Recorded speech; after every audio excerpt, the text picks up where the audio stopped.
What are unconventional monetary policies? Those are a set of policies that central banks have been implementing over the last decade that go beyond the traditional monetary policy tools. So traditional monetary policy tools include mainly the setting of the policy rate and the setting of expectations about the future path of this policy.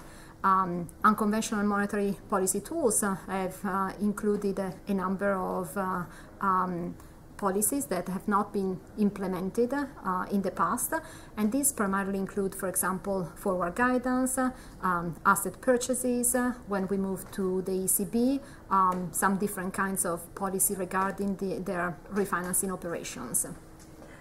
And why would a central bank choose to employ unconventional monetary policies?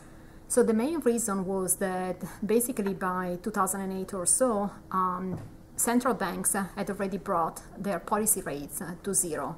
And, being there, basically, they sort of lost the main policy tools that they had available, and so they had to become creative with these unconventional monetary policies. And here is when, for example, they started with, the Fed started with forward guidance or with asset purchases, and the ECB started with introducing a variety of longer-term refinancing operation.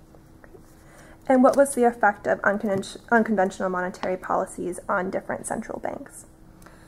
So the effect of policies was different, in different financial markets and different countries, and in particular, policies adopted by the different central banks had a different impact on domestic variables, domestic financial markets, and international financial markets.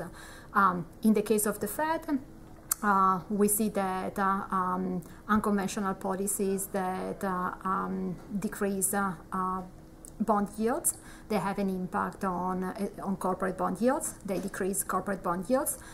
They boost stock markets, but they also have an impact on exchange rates. For example, following easing unconventional monetary policies by the Fed, the dollar depreciates.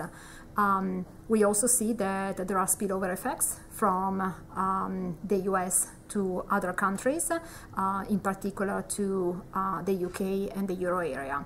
When we look at the effect of policies implemented by other countries, we also see that unconventional policies that are easing policies, they tend to boost the stock markets, and they tend to decrease corporate bond yields. We see different effects on exchange rates in the sense that for the Bank of England and for the Bank of Japan, easing policies depreciates the currency, but in the case of the European Central Bank, we see the opposite effect, that the euro actually appreciates after a monetary policy easing.